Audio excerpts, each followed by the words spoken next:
Un vieux sage m'a dit un jour, petit, la paix n'évite pas le danger. La peur n'évite pas les dangers.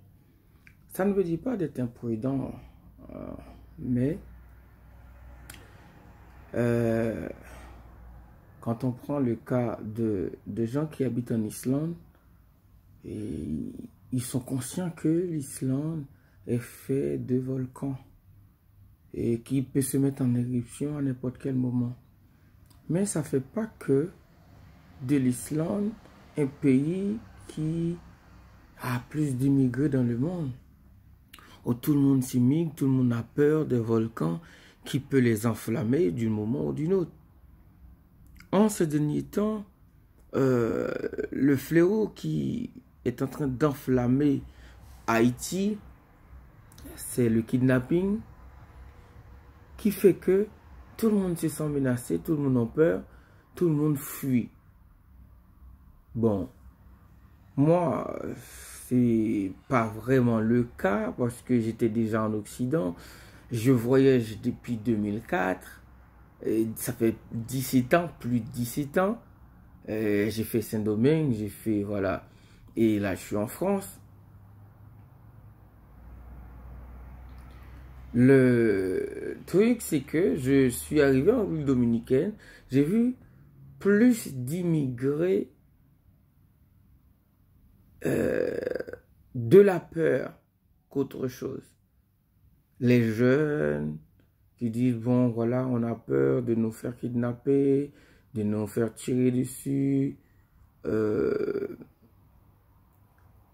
La peur évite-t-il le danger? Non. Cependant, même si c'est en République dominicaine, c'est pas un pays sécurisant non plus.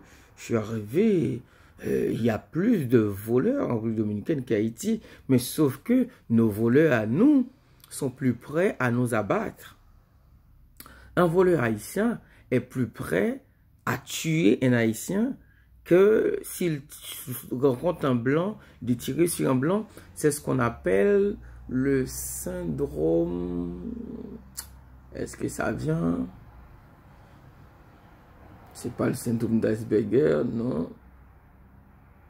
Le syndrome de Stockholm. Merci le cerveau. Le syndrome de Stockholm dit que toute personne qui a eu un bourreau pendant un temps, eh ben, il a peur de ses bourreaux et par peur, il va le protéger et il va finir même par aimer son bourreau. Et c'est le cas le jour d'aujourd'hui. On voit, il y a autant de métis. On peut même créer un métisserie. Avant, le blanc, le jeune garçon blanc qui a voulu d'une femme noire, il fallait l'inculer, il fallait le violer. Mais non, maintenant, on s'amène, on s'apporte, on dit, me voici, fais-moi l'amour. Et c'est le cas, bon, c'est comme la crise qui est créée en Afrique et en Haïti. Maintenant, on va plus chercher l'esclave, c'est l'esclave qui vient parce que on a créé tellement de chaos dans ces pays, dans nos pays, ah ben, le chaos revient par créer les effets du chaos premier, qui était l'esclavage. L'esclavage a fait que le noir n'avait pas de valeur.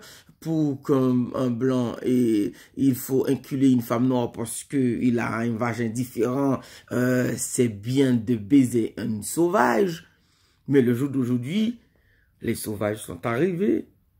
Et c'est ce qu'on appelle aussi, je ne critique pas, beaucoup de femmes qui ont des enfants métis vont dire que je critique, c'est la loi de la survie. Puisque c'est le blanc, c'est le maître qui est un dominateur, pour survivre, il faut se mettre le plus proche du dominateur et même rentrer dans son sang. C'est comme ça, on va finir par survivre.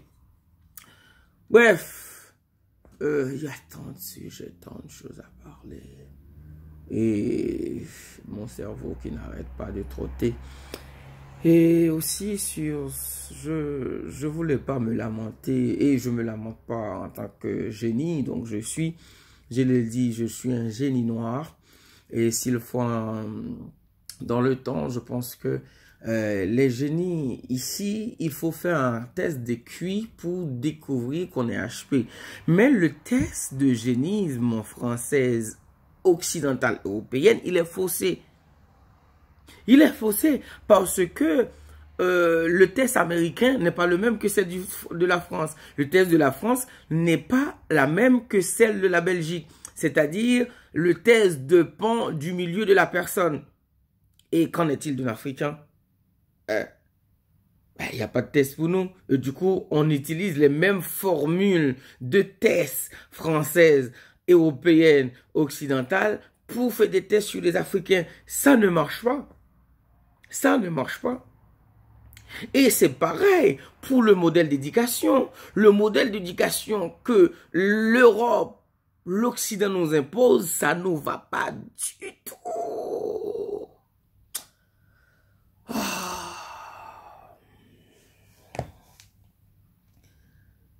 Il y a mon cœur qui crie. Et mon cerveau qui rit.